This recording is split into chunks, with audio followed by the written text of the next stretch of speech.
أعوذ بالله من الشيطان الرجيم بسم الله الرحمن الرحيم رب زدني علما رب زدني علما رب زدني علما رب يسر ولا تؤسر وتمم بالخير وبك نستعين رب اشرح لي صدري ويسر لي أمري واحلل عقدة من لساني يفقهوا قولي ربنا لا تزغ قلوبنا بعد إذ هديتنا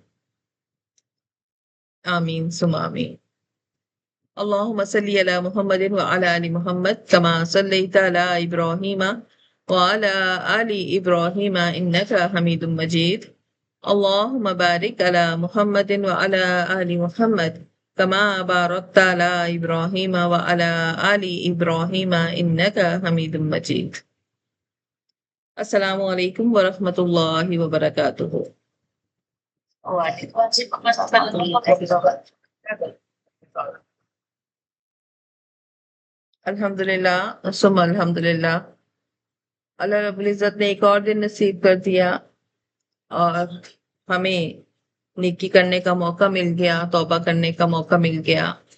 ہم اپنے تمام گناہوں پر اللہ سے معافی مانگتے ہیں، اللہ تعالیٰ اس علم کو ہمارے لیے آسان بنا دے۔ ہم سورہ نساء پڑھ رہے ہیں اور سورہ نساء قرآن پاک کی چوتھی سورت ہے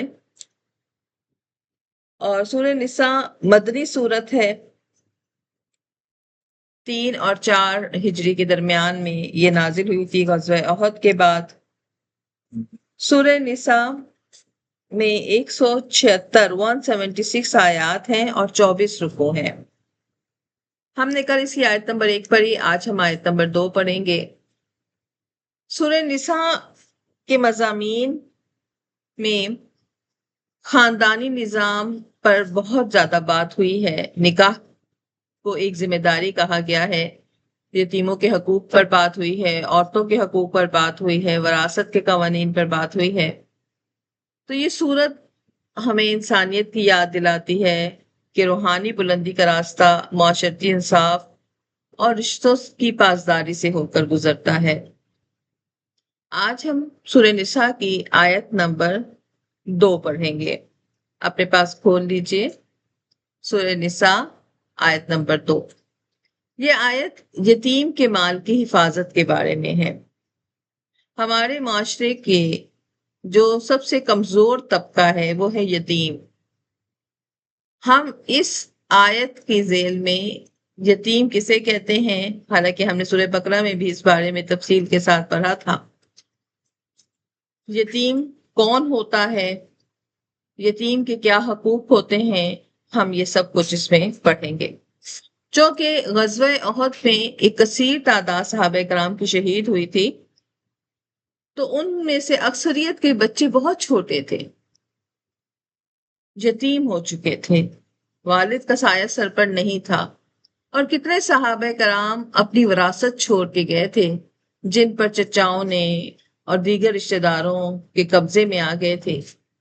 تو اللہ رب العزت نے سورہ نساء کی ابتدا ہی تقوی سے کر یہ بات یاد دلائی کہ اللہ سے ڈرو، اللہ سے ڈرو اور رشتہ داری کے معاملات میں خیال رکھو، ایسا نہ ہو کہ تم پکڑ میں آ جاؤ، اور رشتہ داری کو جوڑو۔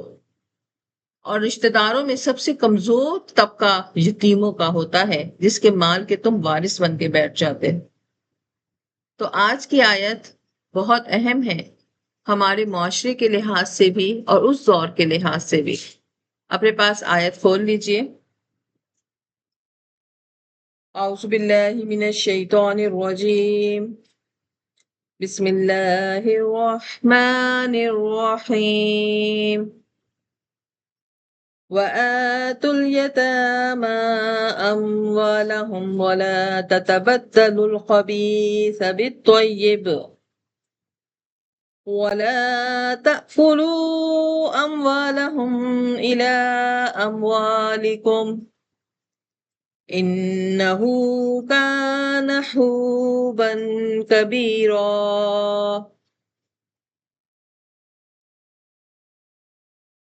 وَآتُوا، وا مانے اور، آتو دو، عطا کرو، یتامہ یتیموں کو، اموالہم ان کا مال، دو یتیموں کو ان کا مال، ولا اور نہ، تتبدلو تم بدلو، الخبیثہ خراب اور ناپاک چیز، بالطیب پاکیزہ چیز کے بدلے میں، یہاں پہ با بدلے میں استعمال ہوا ہے، ولا اور نہ ہی تاکلو تم کھاؤ، اموالہم ان کے مال کو، الا اموالکم اپنے مالوں کے ساتھ ملا کر، انہو بے شک وہ کون؟ اللہ، کانا ہے، وہ ہے، خوبن کبیرہ، یہاں پر ہو ضمیر جو ہے کس کی طرف جا رہی، کون بتائے گا؟ کیونکہ اس سے پہلے اسم کون کون سے اسم آئے ہیں، کون بتائے گا؟ اسم اس آیت میں کون سا آیا ہے؟ یہاں پر اموال اسم آیا ہے، کہ یہ جو کام ہے نا ان کے مالوں کا تم کھا رہے ہو، یہ ہو ضمیر جاری ہے ان کے فعل کی طرف، کہ جو یہ کام تم کرو گے نا، اگر ان کے مالوں کو کھاؤ گے یا ان کے مالوں کو اپنے مال کے ساتھ ملاؤ گے یا اچھی چیز کے بدلے بری چیز ان کے مال میں رکھو گے، تو یہ کیا ہے؟ یہ بہت بڑا گناہ ہے، خوبن کبیرہ، بہت ہی بڑا گناہ ہے۔ ٹیچر یہ ہوم پہ ہے تو نہیں ہے اس میں، آپ نے کہا نا وہ سبھی انہو کانا بیٹے، آخری آیت میں ہو ہے نا، یہ ہو ضمیر کس کی طرف جا رہی ہے یہ میں پوچھ رہی، آیا سمجھ میں نکھت؟ جی میں وہ پہلے والے دیکھ دی تھی اب نہیں، آیت کا آخری حصہ ہے، انہو کی جو ضمیر ہے یہ کس طرف لوٹ رہی ہے؟ یہ لوٹ رہی ہے ان کی ان فعلوں کی طرف جو وہ کر رہے ہیں، یہ تتبدلو اور تاکلو، جو تم کھا رہے ہو یا جو تم تبدیل کرو گے، یہ ان کے فعل کی طرف جا رہی ہے یہ ضمیر۔ تو پچھلی آیت میں ہم نے تقوی کا حکم پڑھا، اللہ سے ڈرو، اللہ کے حکم مانو، اللہ کی قائم کردہ حدود کا خیال رکھو، معاشرے میں ناانصافی نہ ہونے دو، معاشرے میں بگاڑ نہ پیدا کرو، اور اس آیت میں سورہ نساء کا سب سے پہلا حکم جو کمزور کے بارے میں آیا ہے، ویسے تو پہلا حکم رحم کے بارے میں آیا ہے، آپس میں جوڑو، اور جوڑنے میں سب سے پہلے کام کیا ہے؟ یتیموں کا حقوق ہے۔ اللہ رب العزت نے 3 مخصوص چیزوں کو یہاں پہ ذکر کیا، آتو، تتبدلو اور تاکلو، ان تینوں کو انڈر لائن کرے۔ آتو یعنی یتیم کا جو مال ہے جو تمہارے پاس آیا ہے اس کو اپنی ملکیت نہ سمجھ لو، وہ تمہارا مال نہیں ہے، وہ تمہارے پاس تھوڑی دیر کے لیے آیا ہے، وہ تم سے واپس لے لیا جائے گا۔ یہاں آت الیتام اموالہم یعنی یتیموں کو ان کا مال دو، یہ اللہ کا واضح حکم ہے کہ یتیم کے مال کو اپنا حق نہ سمجھو۔ اگر کسی یتیم کے والد فوت ہو گیا اور اس کے پیچھے مال چھوڑ گیا تو وہ مال کسی سرپرست، چچا، بھائی، خاندان اور دوسرے فرد کا نہیں ہو جاتا۔ ایسا ہی ہوتا ہے نا، کسی گھر میں اللہ نہ کرے کوئی انتقال کرتا ہے تو بچے بہت چھوٹے ہوں، بیوی کو بھی اتنا نہیں پتا ہوتا۔ ہمارے معاشرے میں مرد جو ہیں، بہت کم ایسے مرد ہیں جنہوں نے اپنے معاملات اپنی بیویوں کے پاس دکھا کے رکھے ہوئے ہیں، لیکن زیادہ تر کی کیا ہوتا ہے کہ انہوں نے معاملات کو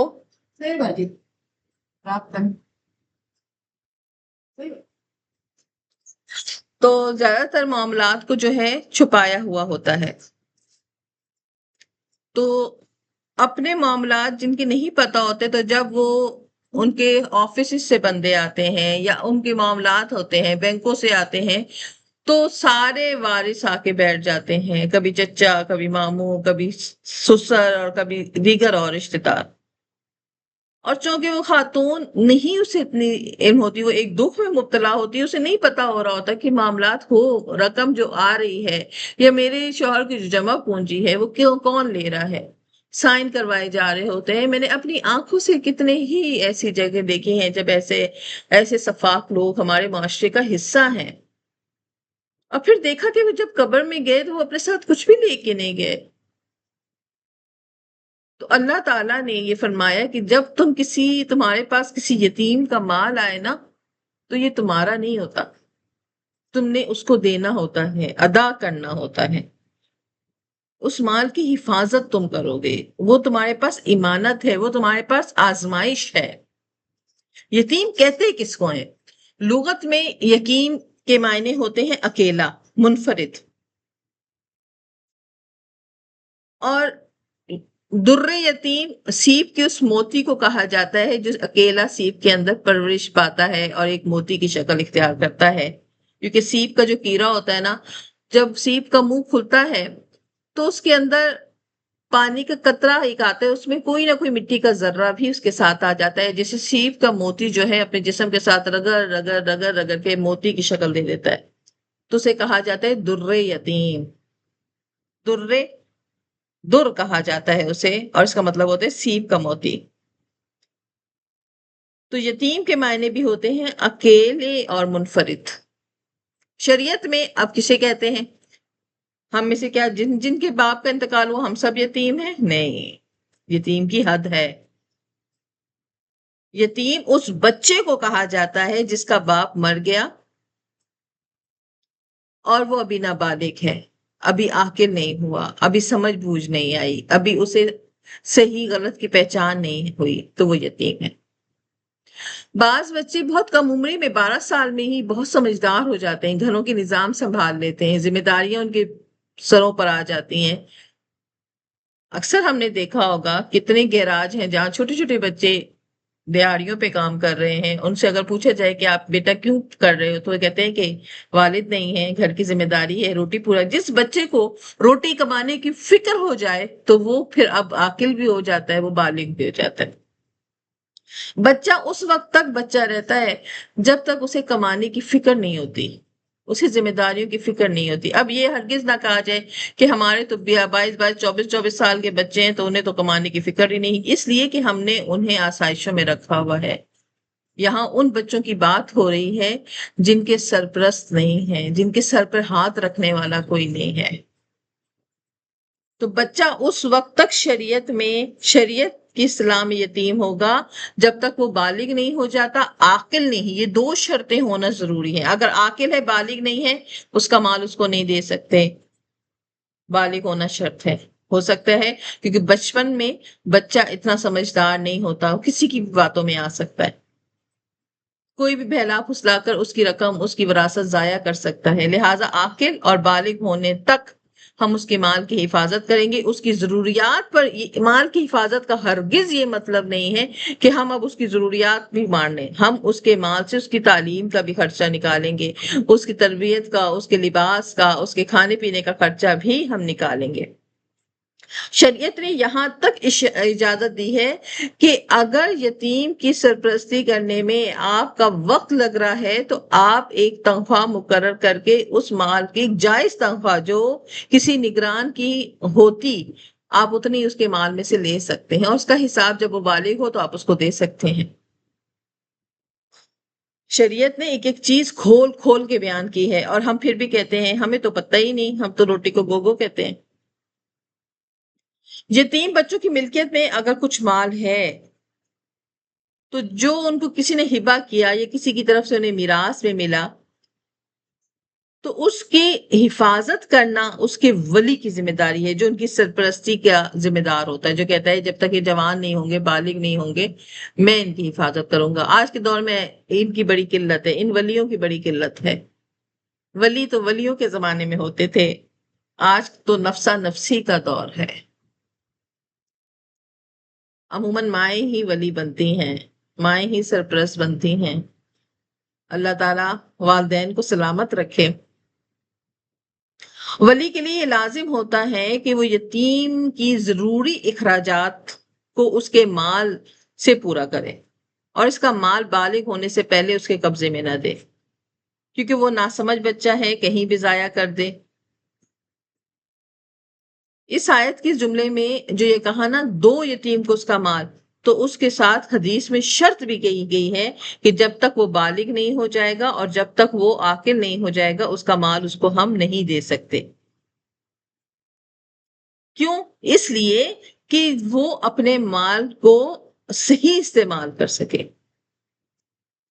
ولی یتیم کی ذمہ داری اتنی ہوتی ہے کہ یتیم کے مال کو خود نہ کھائے اور ضائع بھی نہ ہونے دے، اور اس کے فرائض میں یہ ہوتا ہے کہ وہ اس مال کی حفاظت کرے اور اس یتیم کو اس قابل بنا دے کہ وہ اپنے مال کی حفاظت کر سکے. اب یہاں پر ایک سوال یہ پیدا ہوتا ہے، زمینیں چھوڑ گئے، مکان چھوڑ گئے، یا کوئی دکانیں چھوڑ گئے جن کے کرائے آ رہے تھے، فصلیں ہو رہی تھیں، کٹائیاں ہو رہی تھیں، تو اب جو سرپرست بنا ہے، جو اس بچے کے مال کا، جس کے ہاتھ میں وہ مال آیا، اب اس کی یہ ذمہ داری بنتی ہے کہ وہ اب ان تمام چیزوں کا حساب کتاب رکھے، یا کوئی ایسا بندہ ہائر کرے جو ان چیزوں کا حساب کتاب رکھ سکے تاکہ نقصان نہ ہو. کیونکہ وہ بچہ نہیں دیکھ رہا، وہ مرنے والا شخص نہیں دیکھ رہا، لیکن ایک ذات ہے جو اس نے اس کو ولی بنایا ہے. وہ ولی بن کر اس رب کا امپلائی بنا ہے. اس نے یہ نہیں دیکھنا کہ میری ڈیوٹی کے انڈر کون سے لوگ ہیں، اس نے یہ دیکھنا ہے کہ میری ڈیوٹی لگائی کس نے ہے، اس ذات نے جو ہر وقت میرے اوپر نظر رکھے ہوئے ہے. تو یتیم کے مال کی حفاظت کیوں ضروری ہوتی ہے؟ یتیم خود اپنے مالی معاملات کی حفاظت نہیں کر سکتا، وہ کمزور ہوتا ہے، چھوٹا ہوتا ہے، نہ عقل ہوتا ہے. اس لیے جو سرپرست بنتا ہے اس کو چاہیے کہ یتیم کے مال کی حفاظت کرے، اس میں خیانت نہ کرے، اپنے ذاتی استعمال میں نہ لے کے آئے، بغیر ضرورت تصرف نہ کرے. اور جب یتیم بالغ ہو جائے، سمجھدار ہو جائے، عاقل ہو جائے، اچھے برے کی تمیز آ جائے، تو اس کا مال بعین ہی اس کو واپس کر دے، اور اس کے ساتھ کہ بھئی یہ یہاں تمہارا خرچہ ہوا تھا، اتنے تمہارے تعلیم پہ لگے، اتنے تمہارے اخراجات پہ لگے، تو یہ بچا. یہ ایک قانونی ذمہ داری ہے اور اللہ کی طرف سے ایک امانت ہے. دوسرا حکم جو یہاں پہ آیا ہے وہ ہے لا تتبدلو، تبدیل نہ کرو، تبادلہ نہ کرو. یتیم کی قیمتی اور اچھی چیز تھی، اپنی خراب چیز کو اس کے بدلے میں نہ دو، یہ خیانت ہے. فرض کریں یتیم کے وارث جو تھا وہ جانور چھوڑ کے مرا، اب اس کے پاس بھی جانور تھے، اب اس نے اپنے مریل جانور یتیم کے حصے میں ڈال دیے اور اس کے جانور اپنی طرف لے آئے کہ بھئی گائیں ہی تھی نا، ایک گاؤں میں نے گائے کے بدلے 2 گائیں دے دی، بھئی تم نے مریل دی، اگر مرا گئی تو کس کا نقصان ہوا؟ یتیم کا. کون دیکھ رہا ہے؟ اللہ دیکھ رہا ہے. کہ بندہ پکڑ سکتا ہے؟ نہیں پکڑ سکتا. کوئی ثبوت مل سکتا ہے؟ نہیں مل سکتا. تو عدالت کب لگے گی؟ قیامت کے دن. پکڑ کیسی ہوگی؟ بڑی سخت ہوگی. دنیا میں تو ہم بڑی چلاکیاں کر کے راستے نکال لیتے ہیں، آخرت میں یہ چلاکیاں کام نہیں آتی. تو لا تتبدل الخبیث بالطیب، خبیث کہتے ہیں ناپسندیدہ چیز کو، ناکارہ چیز کو. تو پاکیزہ چیز کو ناپاک چیز کے بدلے میں نہ بدلو. اس کا ایک مفہوم یہ بھی ہے کہ یتیم جو ہوتا ہے اس کے پاس قیمتی مال ہوتا ہے، اگر ہم اس سے کہیں کہ ہم نے اس بچے کی مرضی سے یہ مال تبدیل کیا، تو بچے کو تو سمجھ ہی نہیں، ہاں اس کو عاقل ہونے دے، بالغ ہونے دے، پھر وہ اپنی مرضی رکھتا ہے. جب آپ اس کا مال اس کے حوالے کر دے، پھر اس سے کہیں بھئی اب میں تصرف کر سکتا ہوں، تو اب یہ خیانت نہیں ہوگی. فرض کریں یتیم کے پاس اچھی زمین ہے، کوئی قیمتی جانور ہے، اس کے پاس عمدہ زیورات ہیں، یا اچھے علاقے کی زمین یا گھر ہے. اب وہ کہیں بھی وہ پوش علاقہ ہے، وہ اس کے گھر مجھے دے دو، میں تمہیں اس علاقے میں چھوٹا گھر ایک اور دے دیتا ہوں، گھر کے بدلے گھر. نو، یہ امانت میں خیانت ہے. اب چونکہ وہ اماؤنٹ اس کے پاس ہے، وہ رقم اس کے پاس اس کے اکاؤنٹ میں آ رہی ہے جو ولی ہے. اب تیسرا چور دروازہ کیا ہو سکتا ہے؟ اکاؤنٹ ایک ہے، اس کے بھی کرائے آ رہے ہیں، اس کے بھی بزنس سے پیسے آ رہے ہیں، میرے بھی جمع ہو رہے ہیں. تو اب اللہ نے تیسری قید بھی، انسان کو جانتا ہے نا انسان کہاں کہاں چوریاں کر سکتا ہے. تو اللہ نے تیسری قید کیا کر دی، لا تاکلوا اموالہم الی اموالکم، اس کے مال کو اپنے مال کے ساتھ ملا کر مت کھاؤ. یہ مت کہو میں جوائنٹ بزنس کر رہا ہوں، میں اس کی طرف سے بھی پیسے لگا رہا ہوں. بھائی ابھی وہ عاقل نہیں، ابھی وہ سمجھدار نہیں، آپ اس کے بزنس نہیں کر سکتے، آپ اس کے مال سے بزنس نہیں کر سکتے، آپ اس کے مال کو اپنے کاروبار میں نہیں لگا سکتے جب تک وہ عاقل اور بالغ نہ ہو جائے. آپ اس کے بغیر اجازت کے، جب تک وہ عاقل اور بالغ ہوگا، اپنی مرضی رکھے گا، پھر آپ اس کو کہیں کہ وہ آپ کے ساتھ کاروبار میں لگے، پھر وہ اپنا مال آپ کے مال کے ساتھ، اس وقت تک آپ اپنے مال سے اپنا کاروبار کریں گے. کیونکہ اللہ تعالیٰ نے ہمارے لیے ہر اس گناہ کے راستے کو بند کر دیا ہے جو ہمیں عذاب کی طرف لے کے جائے گا. یتیم کے مال کو اپنے مال میں اس طرح ملا دینا کہ حساب ہی نہ رہے کہ اس کا کتنا آ رہا تھا، میرا کتنا آ رہا تھا، اور پھر ذاتی اخراجات بھی ہو رہے ہیں. بھئی یہ بھی کھانا کھا رہے ہیں، میرا گھر بھی پال رہا ہے، اس کی بھی تعلیم ہو رہی، میری بھی تعلیم ہو رہی ہے، کتنا آ رہا ہے، کتنا جا رہا ہے، میرے گھر کتنا لگ رہا ہے، اس کے اوپر کتنا خرچ ہو رہا ہے. نہیں، اللہ کہہ رہے ہیں مت ایسا کرو، ایسا مت کرو، اس کے مال کا حساب علیحدہ رکھو.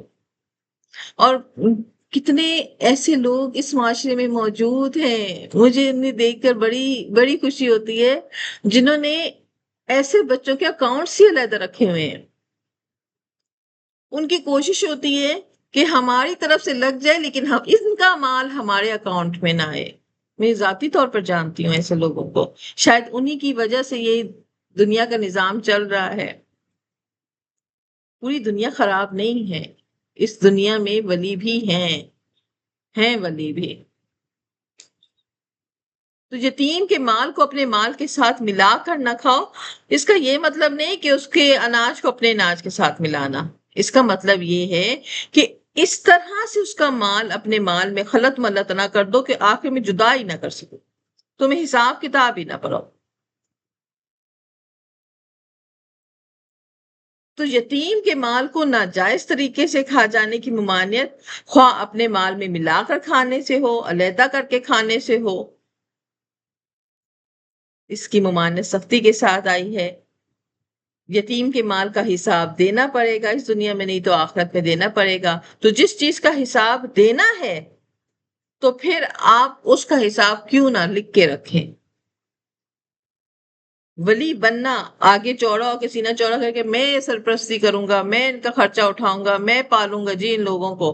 پھر آپ شرطیں رکھ لیتے ہیں اس کی بیوی ماں جو ہے مجھ سے نکاح کر لے تب جو ہے، ورنہ بچوں کو چھوڑ کے اس کو جانا پڑے گا. ہم بچوں سے، باپ تو ان سے دور ہوتا ہی ہوتا ہے، بچوں سے ان کی ماں کو بھی دور کر دیتے ہیں اس دنیاوی لالچ کے تحت. قبر میں کچھ ساتھ لے کے نہیں جائیں گے، سب نے یہاں چھوڑ کے جانا ہے.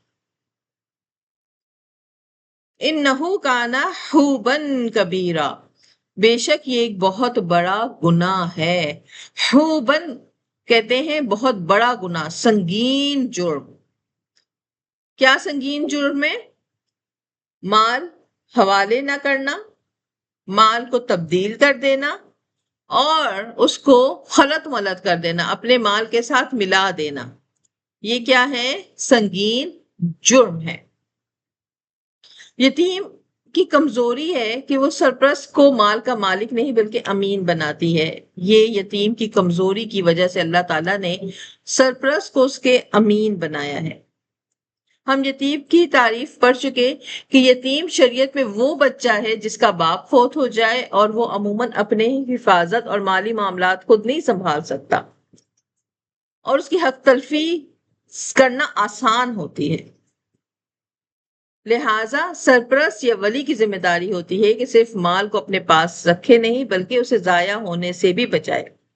اور جب تک بچہ بالغ سمجھدار نہیں ہو جاتا اس وقت تک محتاط انتظام کرتا رہے. اس کی تعلیم کے لیے خرچے نکال رہا ہے، اسکولنگ کی تعلیم ہے، اس کی ٹیوشن فیسز ہیں، اس کے مدارس کی فیسز ہیں، اس کے لباس کا خرچہ ہے، اس کے کھانے پینے کوئی اسپیشل خرچہ ہے، یا اس کے خاص کوئی علاج معالجہ ہے، وہ اس کے اکاؤنٹ سے کرتا رہے، اس کا حساب کتاب رکھتا رہے. اگر خود نہیں رہ سکتا، خود بہت مصروف ہے، تو کسی کو ہائر کر دے، اسی کے مال سے اس کو تنخواہ بھی دیتا رہے. معاملہ کلیئر رہے گا، معاملہ صاف رہے گا. ذاتی تصرف کی اللہ تعالیٰ نے سختی سے ممانعت کی ہے۔ سرپرست جو ہے، جو ولی بنتا ہے، وہ یتیم کے مال کو اپنے ذاتی استعمال میں نہیں لا سکتا بغیر کسی شدید ضرورت کے، اور اس میں بھی وہ حساب کتاب رکھے گا کہ میں نے اتنا مال اس کے لیا ہے تو اب میں اتنا ہی اس کو واپس بھی لوٹاؤں گا۔ یتیم کے عمدہ مال کو اپنے خراب مال سے تبدیل کر دینا، اس کی صحت مند بکری تھی، اپنی بیمار بکری کے ریور میں ڈال دی، جائز نہیں ہے۔ یتیم کے مال کو اپنے مال میں ایسا مکس کرنا کہ حساب کتاب ہی نہیں ہو رہا، جائز نہیں ہے۔ یتیم کے مال کو اپنے ذاتی اخراجات پورا کرنا کہ بھئی یہ بھی تو رہ رہا ہے، بل اس کے پیسے اس کے اکاؤنٹ سے کٹے گا، گروسری اس کے اکاؤنٹ سے آئے گی، یہ بھی تو کھا رہے ہیں، ہم بھی کھا رہے ہیں، نو، جائز نہیں ہے۔ بچے کے بالغ اور سمجھدار ہونے پر اس کا مال اسے واپس لوٹانے کا حکم ہے۔ یتیم کے مال کا حساب بالکل الگ اور شفاف طریقے سے رکھنے کا حکم ہے۔ اس کے مال کی حفاظت، ایسا کوئی کام نہ کیا جائے جس کے اس کے مال کے ضائع ہونے کا اندیشہ ہو، حکم ہے۔ تو یہ ایک ذمہ داری نہیں ہے، یہ اللہ کی وہ امانت ہے جو اللہ ولی اور سرپرست کے ذمہ کرتے ہیں۔ آگے اللہ تعالیٰ کیا فرماتے ہیں؟ حوبن کبیرہ، بہت بڑا گناہ، سنگین جرم۔ اللہ تعالیٰ نے یتیم کے مال کو ناجائز طریقے سے اگر اس میں تصرف کریں گے نا تو اس کو جرم کہا ہے۔ اس کو اللہ تعالیٰ نے گناہ کے زمرے سے نکال کر جرم، حوب کہتے ہیں جرم کرنا۔ ایک ہوتا ہے گناہ، چھوٹی چھوٹی غلطیاں ہو گئیں، وہ گناہ ہوتے ہیں، گناہ توبہ کے آنسوؤں سے دھل جاتے ہیں۔ جرم جو ہوتا ہے نا وہ بغیر سزا کے نہیں ہو سکتا۔ ایک شخص نے قتل کیا ہے، اب وہ کہہ رہے اللہ جی مجھے معاف کر دیں، معاف کر دیں، توبہ ہے، توبہ کرنی پڑے گی، لیکن اب جب تک اس قتل کا بدل نہیں ہوگا، اس کو سزا نہیں ملے گی، معافی نہیں مل سکتی۔ گناہ کو گناہ رہنے دینا بھی بڑا کام ہوتا ہے انسانوں کا، لیکن جس دن گناہ جرم بن جاتے ہیں نا پھر بغیر سزا کے تو خلاصی ہو ہی نہیں سکتے۔ تو یتیم کے مال میں تصرف جو ہے، اللہ نے اسے گناہ نہیں کہا، اللہ نے اسے جرم کہا ہے۔ خوب بن، ایسا گناہ، ایسا سنگین گناہ جو جرم کے درجے کو پہنچ جائے، جو بغیر سزا کے معاف نہ ہو سکے، اسے کہتے ہیں خوبن۔ تو اگر ایسا کر لیا تو اب یہ تمہارا لاکھ توبہ کرنا، بچے سے معافیاں کروانا، وہ اسے کیا سمجھ، وہ معاف کر بھی دے گا، اس نے تھوڑی پیسہ کمایا تھا، اس کی تھوڑی وراثت تھی، اس کا کیا جائے گا، وہ معاف کر دے گا تمہیں۔ لیکن اللہ معاف نہیں کرے گا، کیونکہ تم نے اللہ کے دیے ہوئے عہدے کو غلط استعمال کیا۔ بغیر سزا کے معافی نہیں۔ ہمارا امپلائی ہے، ہم نے اسے ہائر کیا ہے، ہم نے اسے ایک جگہ پہ بٹھایا ہے کہ بھی آپ ذمہ دار ہو، آپ گھر کے دیگر ہیلپرز کے نگران ہو، آپ سب پر نظر رکھو گے۔ اب وہ جا کے کبھی اس ماسی کے پاس کھڑا ہوتا ہے کہ تم چائے بنا دو، میں تمہاری باتیں کسی کو نہیں پہنچاؤں گا، تم مالی کے پاس کھڑا ہوتا ہے، اچھا تم میرے ساتھ والے گارڈن کو بھی کر لو، آدھے آدھے پیسے لے لیں گے، خیانت کرتا ہے۔ اب جب وہ مالک کے پاس آتا ہے اور مالک اس کی ساری باتوں کا علم ہوتا ہے تو اب وہ چاہے روئے دھوئے، کیا مالک اس پر دوبارہ اعتبار کرے گا؟ کبھی بھی نہیں کرے گا۔ مالک اس کو سزا دے گا، اور سزا کے طور پر ہوتا ہے اس کی نوکری ختم کر دے۔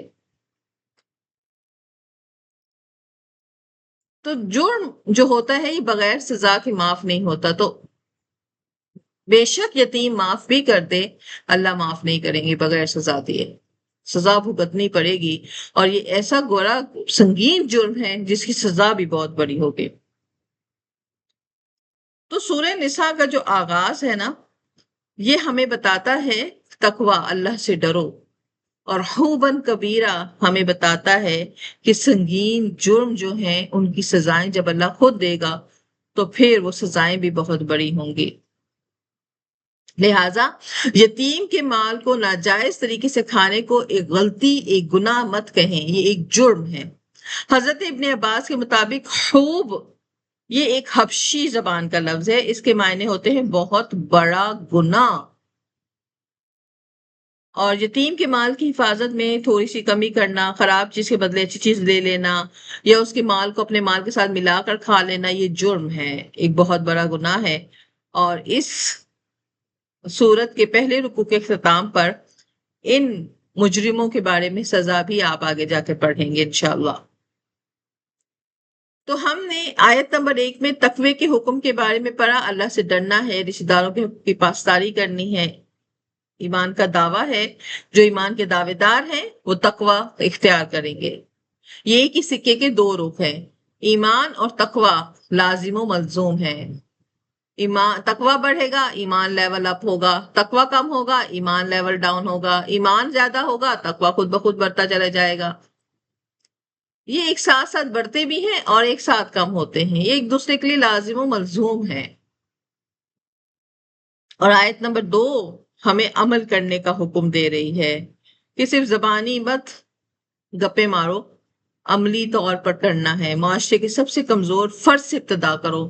اگر اللہ نے تمہیں کسی کا ولی بنایا ہے، کسی کا سرپرست بنایا ہے، تمہیں اس قابل بنایا ہے، تم یتیموں کی ذمہ داری اٹھاتے ہو، تو پھر تم پورے ذمہ دار بنو۔ اکثر جو ہوتی ہے نا، میرے پاس اسٹوڈنٹس کہتی ہیں کہ ہم 2 بچوں کی فیسز دے دیتے ہیں، 3 بچوں کی فیسز دے دیتے ہیں، تو میں بہت کم ایسا ایکسپٹ کرتی ہوں، کیونکہ مجھے ڈر لگتا ہے کہیں میں اس بچے کے حق میں فیس کی معافی یا ان کی فیس نہ لے لوں جس کو میں توجہ نہیں دے پا رہی۔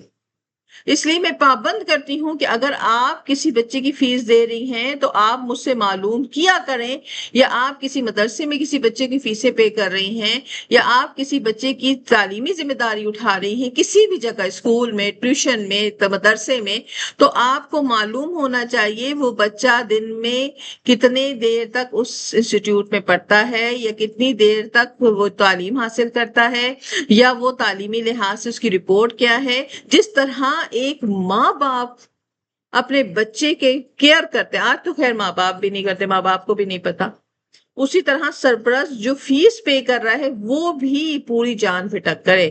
ہم کیا کرتے ہیں، ہمیں شرم آتی ہے کہ بھئی کہیں گے بھئی فیس دے رہے، اب یہ سر پہ ہی چڑھ کے بیٹھ گیا۔ بھی سر پہ چڑھ کے بیٹھیں گے تو بلا وجہ کوئی مانگنے والا نہیں بنے گا، حقدار ہی اٹھیں گے، حقدار ہی کو حق ملے گا۔ برساتی مینڈکوں کی طرح ہر کوئی نہیں کہے گا کہ میری فیس دے دو، میرے بچوں کی دے دو، میرے بچوں کی دے دو۔ کیوں؟ باپ زندہ ہے، ماں زندہ ہے، محنت کرو۔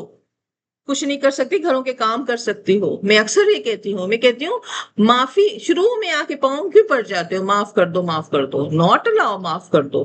محنت کرو، اللہ نے اگر ہاتھ دیے ہیں، پاؤں دیے ہیں، تو محنت کرو۔ اللہ نے محنت کرنے والوں کا اللہ ساتھ دیتا ہے۔ سلائی کر سکتی ہو، ایک سوٹ بھی اگر آپ نے سلائی کیا، آپ اپنے بچے کی فیس ایزیلی دے سکتی ہیں۔ آپ کوکنگ کا کام اسٹارٹ کر سکتی ہیں، آپ گھروں سے اپنے کام اسٹارٹ کر سکتی ہیں۔ جو 10-10 12-12 گھنٹے موبائلوں میں بیٹھ کے ریلیں دیکھ سکتا ہے، جس کے پاس موبائل ہے اور جس نے گھر میں وائی فائی لگایا ہوا ہے، میں کہتی ہوں وہ دنیا کا امیر ترین شخص ہے۔ جو وائی فائی کے خرچے اٹھا رہا ہے نا، وہ دنیا کا امیر ترین شخص۔ اور بچیاں آگے سے کہتی ہیں انٹرٹینمنٹ کا صرف ایک ہی تو ذریعہ ہے، عمل کا بھی صرف ایک ہی ذریعہ ہے۔ یہ زندگی ایک دفعہ ملی ہے، بار بار نہیں ملے گی۔ جو کل ہمارا گزر گیا نا، اس میں جو ہم نے وقت ضائع کر دیا وہ ضائع ہی ہو گیا، اسے ہم چینج نہیں کر سکتے۔ لہٰذا اللہ نے اگر آپ کو کسی جگہ اہل بنایا ہے، سرپرست بنایا ہے، ولی بنایا ہے، تو آپ کے اوپر ذمہ داری ہے اپنے منصب کو سمجھیں۔ پیسے دے دینا کافی نہیں، پیسے اللہ بھی دے سکتا تھا، لیکن آپ کو ذمہ دار بنایا، اٹس مین آپ سے کچھ اور بھی اللہ کی ڈیمانڈس ہے۔ آپ سے اس نگرانی کو بھی اللہ ڈیمانڈ کر رہا ہے جو آپ نے اس بچے یا بچی کو دینی ہے۔ تو آج کی آیت ہمیں سب سے اہم سبق جو سکھاتی ہے وہ یتیم کی کیئر ہے۔ ٹیک کیئر کرنے والا، ایک ٹیک کیئر اور ٹیک اینڈ کیئر، اس کو سمجھنا ہے۔ کسی کو جب ہم ٹیک کرتے ہیں تو کیئر لازمی آ جاتی ہے، ٹیک کر کے بھول نہیں جانا۔ تو حقوق العباد کے بغیر اللہ کو راضی رکھنا ناممکن ہے۔ سورہ نساء کی یہ دونوں آیتیں جو ہم نے پڑھی، اس میں اللہ تعالی ہمیں انسانی حقوق کی حفاظت سکھاتا ہے، اور ہمارا اللہ سے تعلق براہ راست اس بات پر جڑا ہے کہ ہم اس کی مخلوق کو کیسے ٹریٹ کرتے ہیں۔ اگر ہمیں اس کی مخلوق کو ٹریٹ کرنا آ گیا اور اس کی کمزور طبقے کو ٹریٹ کرنا آ گیا تو شاید اللہ سے تعلق بھی بن جائے. اللہ تعالیٰ ہمیں اپنے تعلق سے جوڑے رکھے. جی کوئی سوال کرنا ہے تو کر لیجیے.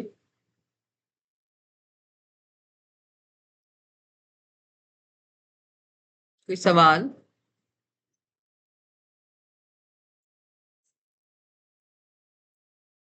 میری آواز آ رہی ہے؟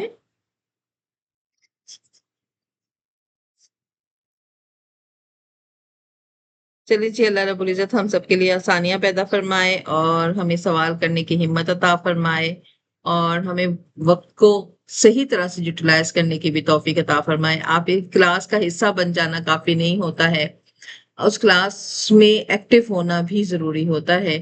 تمام طالبات اس بات کا ذہن میں رکھیں کہ ہم نے تفسیر کا جو ٹیسٹ ہے وہ ہم نے فرائیڈے کو رکھا ہوا ہے. فرائیڈے کو جو آپ لوگوں کا سیرت کا ٹائمنگ ہوگا اسی میں ہی آپ کا تفسیر. فرائیڈے کو سیرت کی کلاس نہیں ہوتی ہے، تو فرائیڈے کو ہر فرائیڈے کو آپ کا ٹیسٹ لیا جائے گا. اگر ہم 5 بجے کا ٹائم بھی رکھتے ہیں تو 5 سے 5:30 کا ٹائم ہے. اگر ہم 4 بجے کا بھی ٹائم رکھتے ہیں 4 سے 4:30 کا ٹائم ہے. تو آئی تھنک فرائیڈے کو چونکہ ہماری تجوید کی کلاس نہیں ہوتی تکمیل کی، تو ہم 5 سے 5:30 بجے کا ٹائم جو ہے وہ ٹیسٹ کے لیے رکھتے ہیں. پورے ہفتے میں جو پڑھا ہوگا وہ ہر فرائیڈے کو اس کا ٹیسٹ ہوگا. تمام بچیاں اس میں کوشش کریں گی، چاہے وہ جو ہے اوورسیز والی ہیں، سب نے اس میں حاضر ہونا ہے. چاہے آپ ٹیسٹ دیں نہ دیں، آپ نے حاضر ہونا ہے، کیونکہ وہ ٹائمنگ آپ لوگوں کے لیے بھی بڑی آسانی سے فراہم ہے. تو اللہ تعالیٰ ہمیں صرف پڑھنے کی نہیں، اس پر عمل کرنے کی بھی توفیق عطا فرمائے اور ہمیں اس قابل بنائے کہ ہم دین اسلام کو سمجھ کر عمل کر سکیں اور ہمارے عمل کو اللہ تعالیٰ تقوی سے بھرپور فرمائے. یا رب العالمین ہماری ساری ضرورتوں کا تو کفیل ہے، ہماری ضرورتیں پوری فرما. یا رب العالمین ہمیں گناہوں سے محفوظ فرما، ہماری اولادوں کی حفاظت فرما، ہمارے گھروں کی حفاظت فرما، ہمارے ایمان کی حفاظت فرما اور ہماری تمام دعاؤں کو قبولیت کا درجہ عطا فرما. آمین ثم آمین. وآخر دعوانا الحمدللہ رب العالمین. سبحان ربک رب العزت عما یصفون وسلام علی المرسلین والحمدللہ رب العالمین. السلام علیکم ورحمۃ اللہ وبرکاتہ.